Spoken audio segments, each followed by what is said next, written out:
Okay, so thank you everyone for the time. I thought it would be fitting to kick off with a little bit of a football analogy. Given the big game that's scheduled for this weekend here at USC, I'm also personally a big fan of college football. And I think the analogy and the parallel you can draw to the supply chain at large is interconnectivity and upstream and downstream connections and how they all affect each other. We across the supply chain drive impacts to one another, and we're all kind of connected in the events that happen, the disruptions that happen across us. And the same very thing can be said true for college football. For example, I owe a debt of gratitude personally to the University of Southern California for their big upset last weekend over Washington, which actually, so congrats on that, because it kept my football team, who I cheer for, Clemson, in playoff contention, let's hope. So thank you, USC. And here's to a big weekend this weekend as well. So with that, why don't we go ahead and jump in here. We've hit on the challenges, and actually the panel hit on it as well. There's a lot of challenges, unprecedented challenges, and opportunities facing ports, but also the supply chain at large. One of which being the larger size of ships. We have increased congestion risk, and we also have increased expectations in terms of our consumers. And I won't spend a lot of time here because you all know it even better than me in the room, but what I'm going to focus my discussion on today with you all is what GE's up to in terms of digitizing its supply chain, and we've been working on this for about 2.5 years now, and hopefully talk about some learnings and some examples that we've had along the way, leveraging new technologies, and then apply that to what we're hoping to achieve with our new partnership with the Port of LA. So this slide talks through or lays out how we think about our supply chain at GE. So GE's a large global manufacturing company. We have over 400 factories to manage globally. We purchase 40 billion of direct materials that go into our manufacturing processes on a daily basis, and another 20 billion of indirect materials. Within that, there's more than 1 million unique part numbers to manage. So from a data perspective, a big challenge. And what we've embarked on over the last 24 months is connecting across our entire supply chain. And it's a concept that we call the digital thread. And I'll walk through what that means a little bit, but in short, it's we're a big design and engineering company, everything from aircraft engines to CTs and MRs, for any of you that have unfortunately had to have experience with those, to locomotives, my business, GE Transportation, as well as we power a lot of the power plants across the world. So a big expertise in engineering.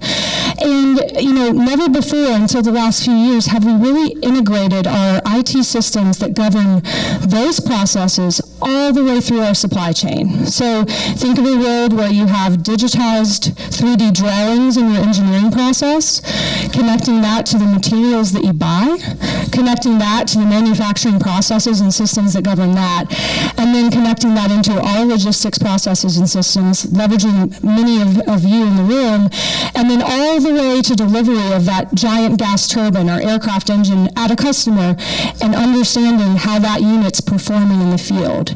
And then the really cool thing is if you can understand the performance of that fleet of engines deployed across the world and pull that back into your design engineering processes. Think about what you could do with that. You could start to design your equipment for serviceability, easier take-aparts, drive maintenance productivity and cost savings. You could start to design more reliable equipment, right? So this is the journey that we're on at GE. And we had a goal this year that we're on track to deliver $500 million in reliability improvements, in productivity savings by connecting these data streams across our own supply chain, and we're seeing real benefits across the enterprise. So with that overview of what we're up to, I'm going to give you kind of a few lessons learned on and what we've learned through this process. It's a challenge, and it's not easy. And the panel hit on a couple of things. There's a human element to this. GE operates in 6 vertical business units, and they're all run by their own kind of business leaders. And this initiative required standardization, common technology platforms across those. And even though we're all one company, it wasn't as easy as it might seem. So a lot of lessons there. So the first one I would say is it's all about data connectivity first. It's about getting connected. It's making sure that you have the data you need to do the analytics that you want to do. That can involve sensors, so equipping your machines, your boxes, etc., with sensors and GPS locators so that you know where they are in real time and you can monitor them. And then it's the ability to stitch that information across the rest of the supply chain. So connectivity is number one. Number 2, visibility. So once you have the data, I think a big thing that can't be underestimated is just visualizing it, making it visible across everyone, across all constituents. That was a big theme of what was talked about here, and one of the goals of what we're doing in Eugene and the Port of LA is making the same data visible to the same group of people. And this includes both structured and unstructured data. This includes images. This is really moving from disaggregated systems to aggregated systems so that what you end up with is a single source of truth across the entire enterprise, whether that's your own supply chain or really across the entire global network. 3, once you have that visibility, you can really start to have some fun with it. And this is where my team and I get really excited, which is analytics and data science. So once you have that single source of truth, you have that common data language, you can move from those descriptive analytics where you're all looking at the same thing, and you can start to move into predictive analytics. So not just what happened yesterday, but what's going to happen tomorrow. Then you can move to prescriptive analytics. So we call these oftentimes the GERXs, like a prescription you get from your doctor. Not just what's going to happen tomorrow or next week, but what should you do? Make some suggestions based on that.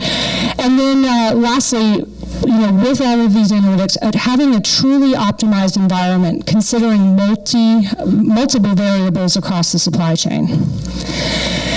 And then 4, lastly, like I said, we talk about the digital thread.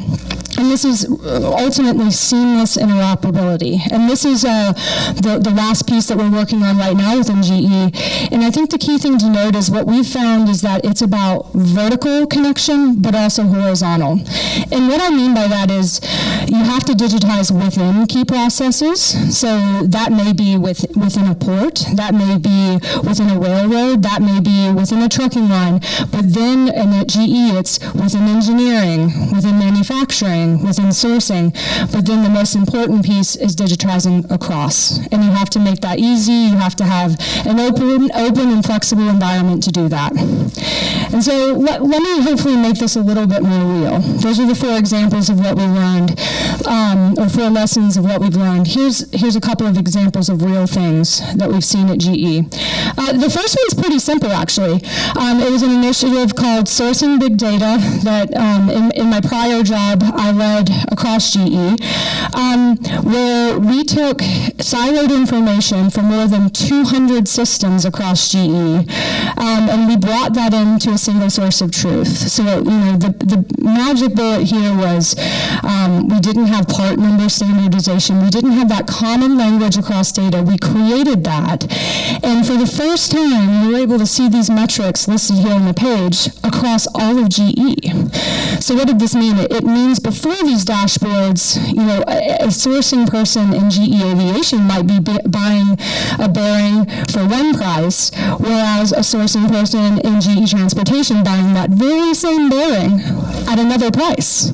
It also meant that we were buying from the same supplier at different terms. And that's one symptom of having 200 plus disparate systems that we fortunately no longer have.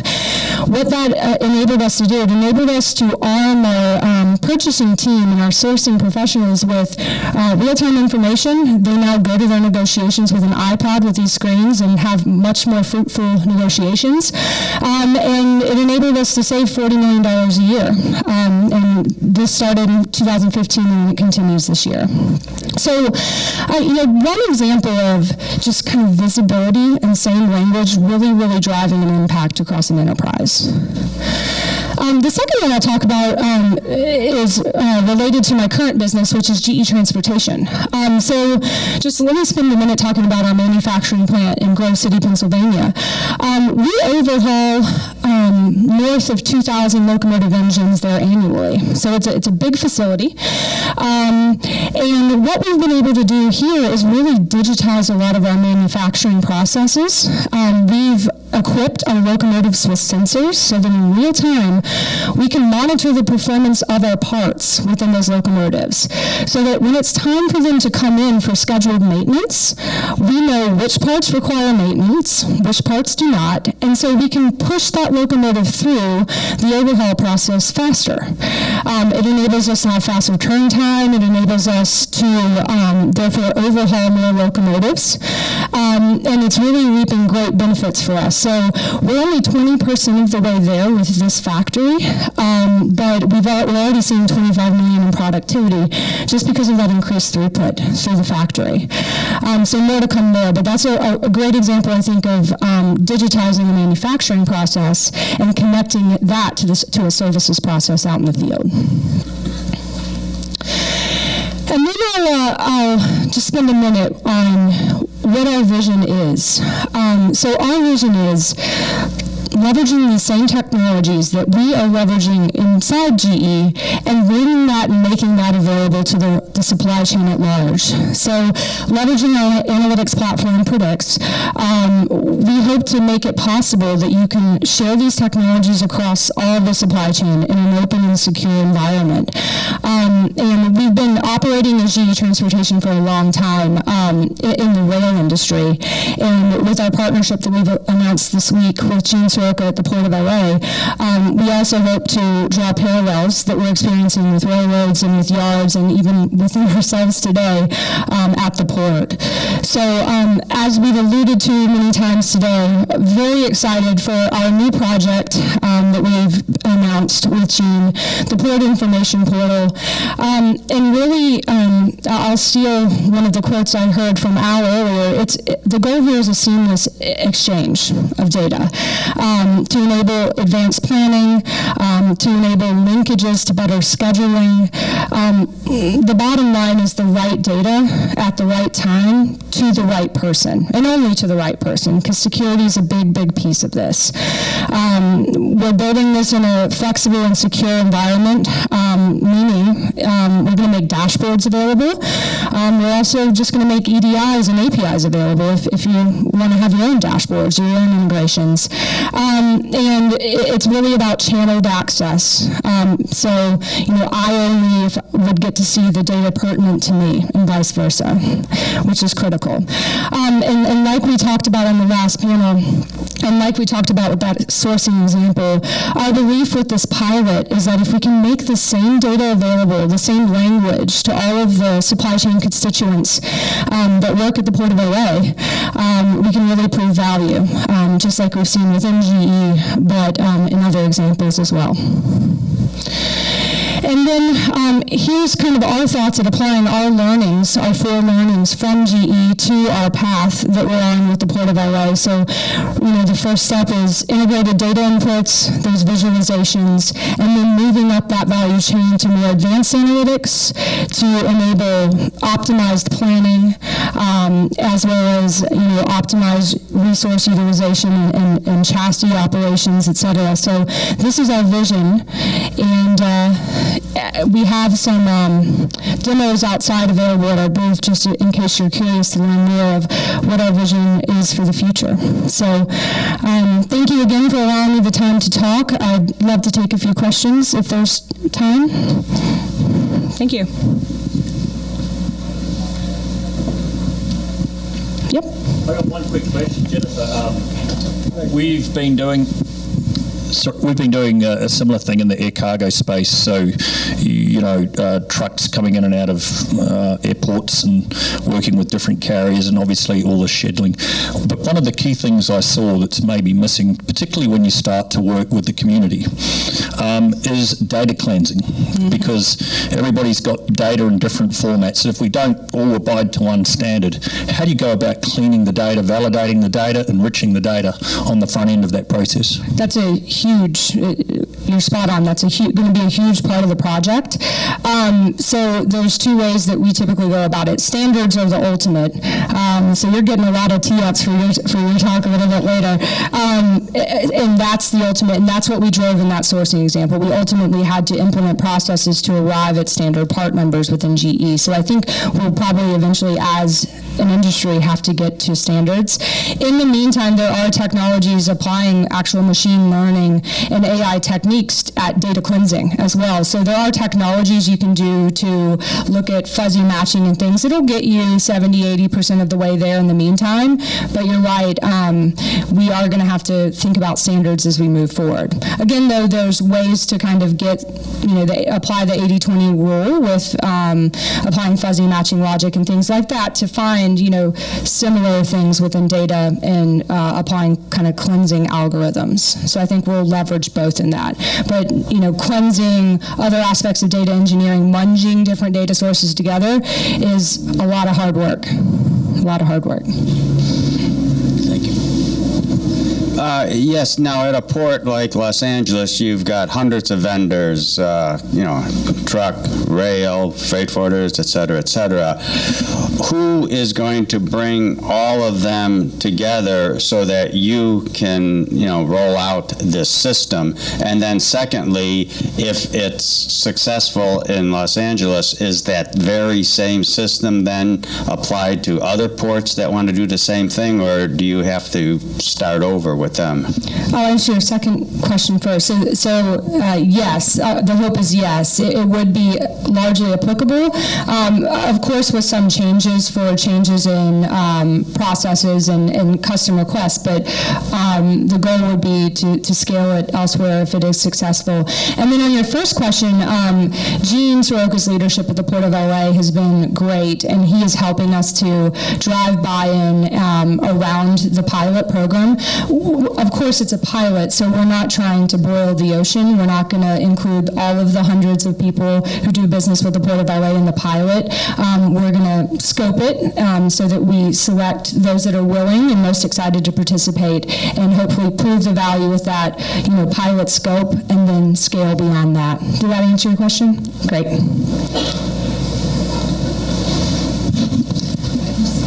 So yeah, I can probably just hear you. I can repeat it if that's easier. Great. Oh, here we go. Well, thank you for your presentation. You shared with us the ROI that you've seen within GE. I was wondering if you have any estimation of what the network-based ROI would be of a project like this. We are currently working on, it's a large value story, especially when you think about what we're embarking on with the Port of LA. So that's underway, honestly, and we'd be happy to share once we complete kind of that full value assessment. But just to give you a sense, we've been deploying similar types of analytics with our railroad partners for quite some time, and one of our analytic solutions that is aimed at fuel savings, so running the locomotives, and it also has great environmental impacts, saves about 10%. So, order of magnitude, that's, one reference point. But like I started out with my football analogy, it's really hard to calculate all the value because there's so much downstream implication. So we're really trying to be thoughtful about how we calculate the value and potential here. So Jennifer, I just wanted to gain your perspective, since you talked about the digitizations within the GE and now you're branching out to the port.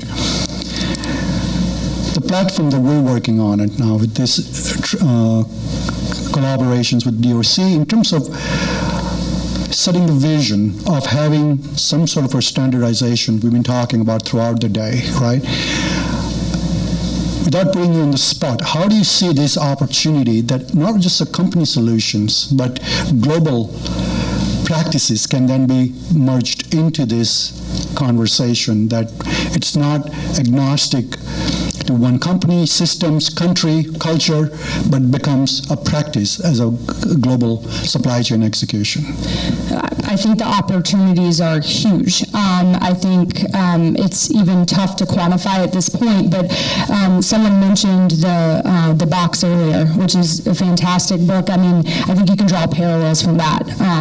Gauge standardization, but also box standardization. I think that we have the same opportunity in front of us for data standardization within the industry, and I think it's going to be a key catalyst to catapulting us all collectively forward.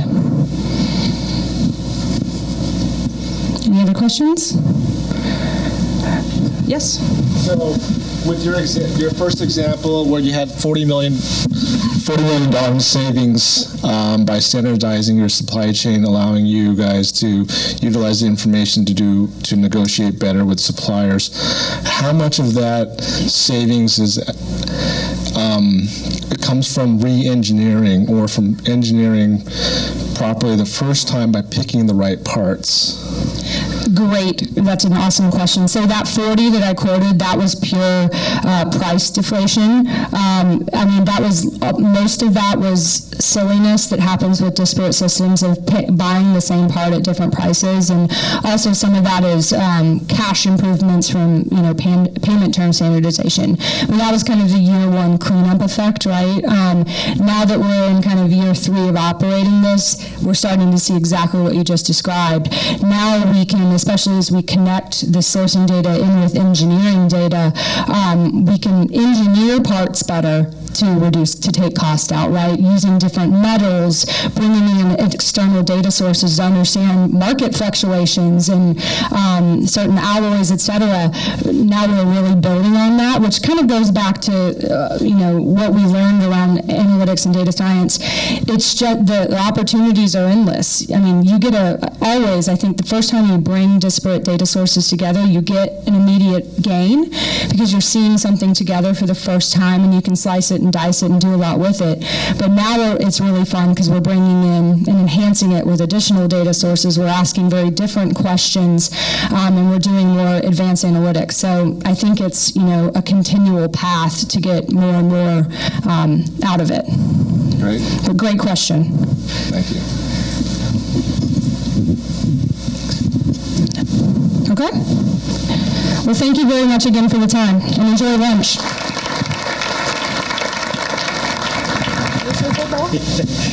Thank you very much. Thanks.